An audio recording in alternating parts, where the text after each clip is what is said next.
Na nossa aula de hoje, nós vamos começar com um novo tema. Hoje nós falaremos sobre porcentagem, conceitos básicos, tá? Vamos iniciar entendendo o que é uma porcentagem, o seu significado e a sua relevância no nosso cotidiano, tá bom? Vamos lá. Para que a porcentagem é utilizada? O que é porcentagem? Primeiro vamos entender o que é isso. Gente, a porcentagem, ela é representada por esse símbolo, que significa porcento, tá? Esse símbolozinho aqui, sempre que vocês verem um número acompanhado desse símbolo, significa que ele está sendo representado na forma de porcentagem ou taxa percentual. Bom, é representado por esse símbolo, a porcentagem ela é a divisão ou razão de um número qualquer por 100. Então, é a divisão de um número qualquer, vou botar aqui um X que pode representar qualquer número, a divisão de um número qualquer por 100. O que é que isso significa, gente? Que na porcentagem, o numerador pode ser qualquer número, mas o denominador sempre será 100, tá bom? O que é que isso significa também? Vamos entender mais. Olha só esse exemplo aqui. A expressão 25% é lida dessa forma, né? 25%. Significa que 25 partes de um todo foram divididas em 100 partes. Como assim, professora? Vamos lá relembrar das nossas aulas, né, de frações. A gente tem aqui um quadrado dividido em 4 partes, tá? E apenas uma parte dele está pintada. Como que a gente representava isso em forma de frações? Vamos lá, numerador, denominador. No denominador, sempre fica o total, o todo. Quantos quadradinhos a gente tem aqui? 4, não é isso? Quantos quadradinhos aqui estão pintados? Apenas um. Então, de forma fracionária, a representação desse quadrado é dessa forma. A parte toda e a parte pintada. Então, no denominador fica o total. No caso da porcentagem, o total sempre vai ser 100. Sempre vai ser 100. E aqui, como eu estou falando de 25%, o meu 25 vai ser o numerador. Então, do total de 100 partes, eu estou me referindo a 25, apenas 25 dessas 100 partes. Quando eu faço essa divisão 25 dividido por 100, significa que essas 25 partes serão divididas por 100 partes, tá? Em 100 partes, como diz aqui a afirmativa. Então, gente, na porcentagem, sempre o número será acompanhado desse símbolozinho. E esse símbolozinho equivale ao quê? Ao número 100, tá? Número 100. Vamos lá entender mais um pouco sobre porcentagem. Representação da porcentagem. Como a gente pode representar? Essa representação ela ocorre de 3 maneiras. Ó, a forma percentual, a forma fracionária e a forma decimal. Vamos resolver um exemplo para entendermos como que se resolve de cada um, tá? Como que a gente representa. Ó, represente o número 48 nas 3 formas de porcentagem. A primeira forma é quem? A percentual. Se eu tenho o número 48 e eu quero representar ele na forma percentual, né, na forma de porcentagem, basta eu adicionar esse símbolo, que eu já sei que esse número está em porcentagem. Mas se eu quiser transformar na forma fracionária, né, e na forma decimal, vamos lá. Eu disse para vocês que esse símbolo significa o 100, né, representa o 100.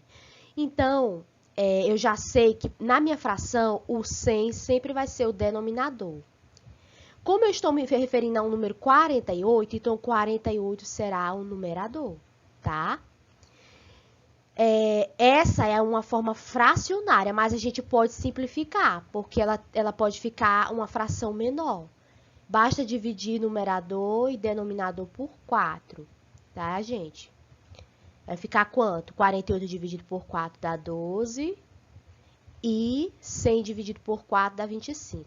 Então, aqui, 12 sobre 25 avos é a forma fracionária, Ou 48 sobre 100 são as formas fracionárias desse número aqui, tá? Forma fracionária da porcentagem. Agora, a forma decimal. Como que vai ficar a forma decimal?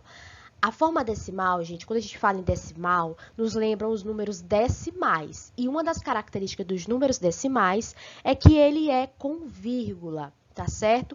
Então, se eu quero transformar o número 48 na forma decimal, aqui está na forma fracionária. Para eu transformar na forma decimal, eu vou dividir 48 dividido por 100, que eu vou encontrar o resultado com vírgula, né? Um número decimal com vírgula.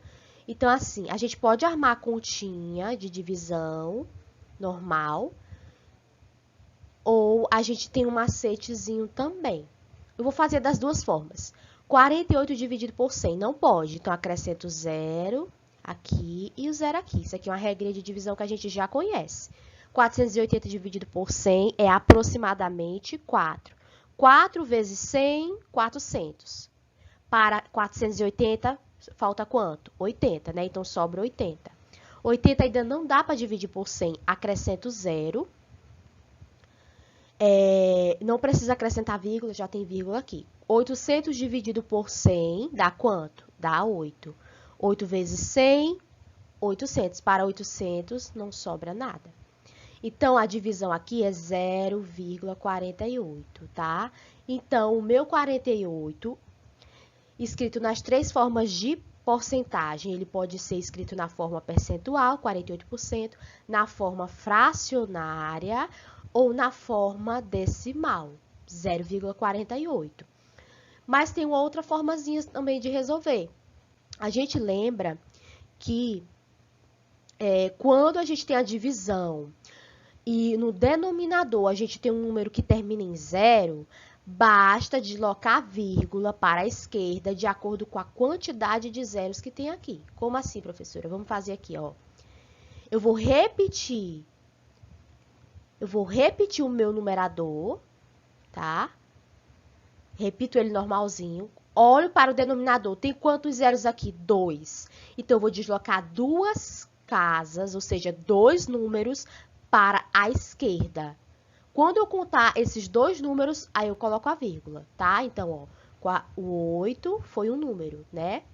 O 4 foi outro número. Aí acrescenta a vírgula e o 0. Então, a gente pula as casas decimais, ou seja, os números, para a esquerda, de acordo com a quantidade de zeros. Se são 2 zeros, a gente pulou 2 números, acrescenta a vírgula e o 0, tá bom? Então, é a forma de fazer sem utilizar aqui essa divisão, que demora um pouquinho, né, para fazer. Mas isso só vale quando no denominador tiver números terminados com 0, tá bom? Vamos lá agora para outra questão. Olhem só. A porcentagem, gente, ela é muito utilizada para quê no nosso dia a dia? Quando a gente vai no supermercado, numa loja, que a gente vê aqueles folhetos, aqueles panfletos falando de desconto, aquilo ali está a porcentagem. Esses descontos, eles são geralmente representados em taxa percentual. Também, quando você vai fazer um empréstimo, que tem os juros, quando você compra num cartão, que também tem os juros caso atrase a conta, tudo isso também é representado em forma de porcentagem. Por isso que a gente precisa saber como que se calcula a porcentagem. Olha aqui um exemplo prático. Um plano de uma empresa de telefonia custava R$50. O que é que isso significa? Que a pessoa que utilizava esse plano, ela pagava R$50. Porém, essa pessoa recebeu a informação de que houve um aumento de 4%. Professora, mas 4% equivale a quanto em reais? É isso que a gente vai descobrir. Quanto em reais que aumentou? Então, a gente vai utilizar o número, o valor anterior e calcular quanto que representa. 4% representa quanto de R$50, entendeu? E aqui tem duas perguntas. Qual é o valor do aumento em reais, que é o que a gente quer saber, e também quer saber aqui qual é o novo valor da fatura. Então, vamos aqui, ó. A gente vai calcular 4% de 50. 4% de R$50. Outro macetezinho. A gente já sabe que esse porcento aqui significa o quê, gente? O 100. Então, a gente vai reescrever esse 4% em forma de fração. Se o meu número é 4, então o numerador vai ser 4. E esse símbolo vai virar quem? O 100 no denominador, tá? O de significa, na matemática, a multiplicação. E repete o 50. Esse 50, professor, ele está em forma de fração? A gente pode escrever ele em forma de fração. Embaixo do 50 está quem? O 1. Porque 50 dividido por 1 é o próprio 50. Tá? Então, sempre abaixo de um número tem 1. E agora a gente vai utilizar o que, professora? A multiplicação de frações. Vocês estão percebendo que a gente tem que saber de conceitos já aprendidos no ensino fundamental para poder resolver. Agora, na multiplicação de frações, a gente multiplica numerador vezes numerador, denominador vezes denominador. Então, 4 vezes 50, quanto que é? 200, né? 100 vezes 1, 100. 200 dividido por 100 equivale a quanto? Equivale a 2. O que isso significa? Que 4% de R$50, ou seja, o 4% de aumento com base na fatura antiga, equivale a R$2 de aumento nessa fatura. Tá? R$2 de aumento. Então, essa fatura que aumentou 4%, na verdade, em reais, ela aumentou R$2. Então, como que a gente calcula agora a nova fatura? Basta somar a fatura anterior, que era R$50, mais R$2 de aumento. Que equivale a quanto? R$52. Então, a fatura atual agora é R$52. Essa pessoa que paga essa empresa de telefonia agora vai pagar R$52, tá certo?